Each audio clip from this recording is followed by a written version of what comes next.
Hello, welcome to all. आज start करेंगे बेटा हम chapter chemical equilibrium. Equilibrium chapter जो है बहुत ही इंपॉर्टेंट चैप्टर है। वैसे तो थर्मोडायनेमिक्स भी इंपॉर्टेंट है, लेकिन इक्विलिब्रियम उससे भी इंपॉर्टेंट है, क्योंकि इक्विलिब्रियम से एक्सटेंट ऑफ रिएक्शन पता चलता है। थर्मोडायनेमिक्स से तो ये पता चलता है रिएक्शन होगी या नहीं होगी, फिजिबिलिटी। अब रिएक्शन का एक्सटेंट क्या है, किस हद तक रिएक्शन होगी, कितनी देर में या कितनी जल्दी प्रोडक्ट बन जाएगा या वापस आ जाएगी रिएक्टेंट की तरफ, ये सब जानने के लिए हमको इक्विलिब्रियम पढ़ना पड़ता है। ठीक है, इक्विलिब्रियम को पढ़ने से पहले आपको सबसे पहले डेल्टा जी की नॉलेज होनी चाहिए। इस चैप्टर को पढ़ने से पहले मैं मानता हूं कि आपको गिब्स फ्री एनर्जी का पता होगा। नहीं पता है तो पता होना चाहिए गिब्स फ्री एनर्जी का। डेल्टा जी क्या होता है? Change in Gibbs free energy. Change in gives free energy. उसके बाद आपको पता होना चाहिए एक्सटेंट ऑफ रिएक्शन के बारे में, जिसको जाई बोलते हैं। जाई बोलते हैं इसको, एक्सटेंट ऑफ रिएक्शन। और इसके साथ साथ एक और चीज का पता होना चाहिए आपको, क्या?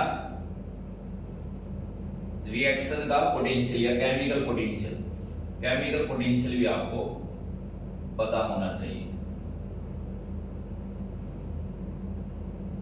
अगर आपको इन तीन चीज की नॉलेज है, ये थ्री क्वांटिटीज की या थ्री फिजिकल पैरामीटर्स की आपको नॉलेज है, तो आपको इक्विलिब्रियम समझने में बहुत आसानी होगी। चाहे वो आयनिक इक्विलिब्रियम हो, चाहे वो केमिकल इक्विलिब्रियम हो, दोनों को समझने के लिए आपको ये तीन चीजों का पता होना जरूरी है।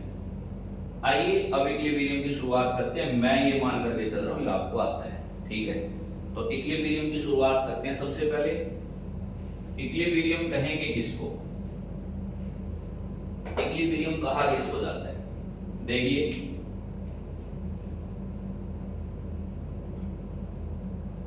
मान लिए एक माउंटेन है, दो फिगर बनाता हूं मैं सेम। वो माउंटेन वाला कार रोल वाला गेम खेलते हैं ना, उसी के जैसा फिगर है। मान लिया एक जगह पे हमारा ऑब्जेक्ट यहां पे है, हमारा ऑब्जेक्ट की पोजीशन ये है, और एक जगह हमारा प्रोजेक्ट को जो ऑब्जेक्ट है वो यहां पे है।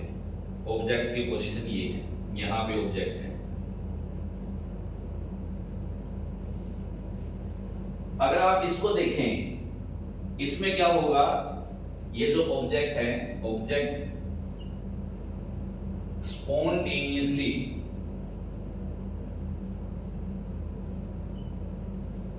Moves downward. यहां पे जो ऑब्जेक्ट है अपने आप नीचे की तरफ आएगा, ठीक है? तो ये इक्विलिब्रियम में नहीं है। लेकिन यहां पे ऑब्जेक्ट क्या है? Object is in static form. Static form पे है यहां पे ऑब्जेक्ट स्टैटिक फॉर्म पे नहीं है। यहां पे ऑब्जेक्ट क्या कर रहा है? यहां पे ऑब्जेक्ट क्या है? स्टैटिक फॉर्म पे। ना तो ऑब्जेक्ट इधर मूव कर पा रहा, ना ऑब्जेक्ट इधर मूव कर पा रहा। तो ये तो ऑब्जेक्ट हमारे इक्विलिब्रियम में नहीं है, क्योंकि स्पॉन्टेनियसली मूव करेगा। लेकिन ये ऑब्जेक्ट क्या है? हमारा इक्विलिब्रियम में स्टैटिक पोजीशन पे आ गया, ना उधर कोई चेंज नहीं होगा, इसमें no net change. No net change. इसी को जो चेंज है, इसी को जाई से मापते हो, जाई। और ये जो स्पॉन्टेनियस बात कर रहा हूं मैं, ये डेल्टा जी की फॉर्म में लेते हैं, change in gives free energy की फॉर्म में। तो यहां पे ऑब्जेक्ट में कोई नेट चेंज नहीं आएगा, यानी कि यहां पे क्या हो गया ऑब्जेक्ट का? ग्रेविटेशनल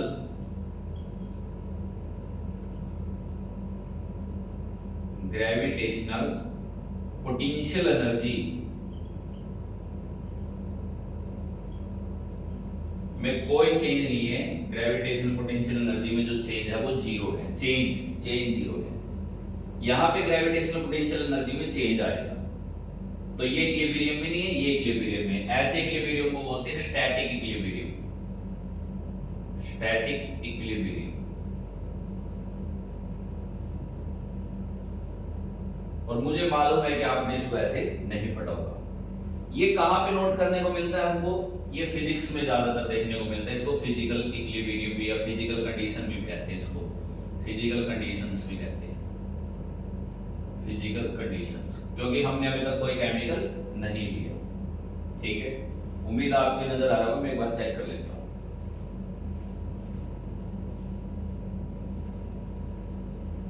लेकिन दूसरे केस में देखिए, आपने क्या लिया, एक मेटल ली, सपोज सोडियम ली।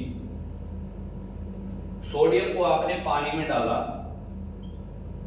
आप बचपन से पढ़ते आए ये रिएक्शन, कक्षा 10वीं से पढ़ते आए हैं। सोडियम को पानी में डाला और डालते ही सोडियम पानी में किस में कन्वर्ट होना शुरू हो गया?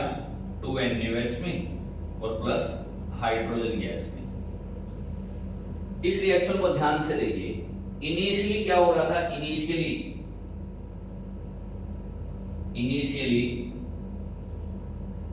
रिएक्शन क्या थी?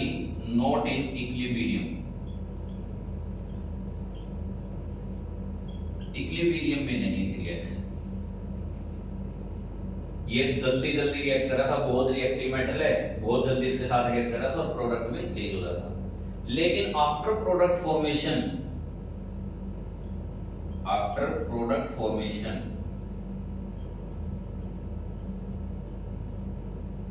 there is no net change।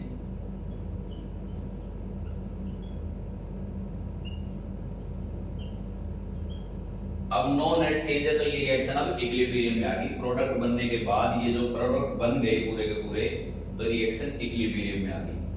ये भी स्टैटिक इक्विलिब्रियम है, ये भी स्टैटिक इक्विलिब्रियम है। पहला क्या हुआ? फिजिकल कंडीशन थी, ग्रेविटेशनल पोटेंशियल एनर्जी अगर जीरो हो गई तो स्टैटिक इक्विलिब्रियम। जब प्रोडक्ट बन गया, प्रोडक्ट बनने के बाद रिएक्शन में नो नेट चेंज, कोई चेंज नहीं होगा उसके बाद, तो ये किसमें आ गई? Static equilibrium. ठीक है जी। अब इसके बाद देखिए, एक और मैं आपके लिए लिखता हूं।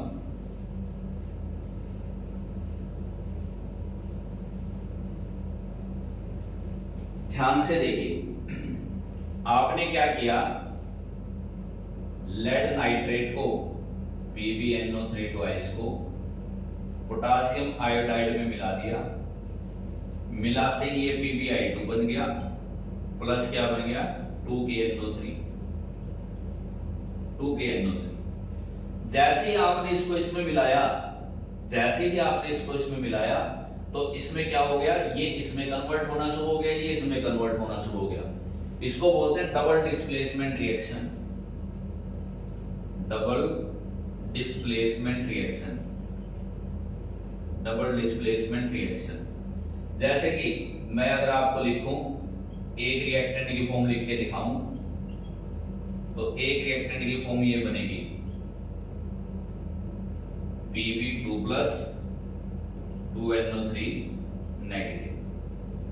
यहां पे क्या हो गया बेटा जी?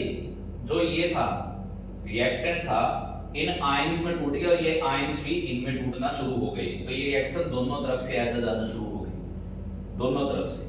तो दोनों तरफ से जब जाना शुरू हो गई, तो यहाँ पे रेट फॉरवर्ड के जाने की और रेट बैकवर्ड पे जाने की बराबर हो गई। जिस रेट से ये इधर जा रहा है, उसी रेट से रिएक्शन इधर आ रही है, आने जाने की रेट बराबर हो गई। ऐसे इक्विलिब्रियम को बोलते हैं डायनेमिक इक्विलिब्रियम। डायनेमिक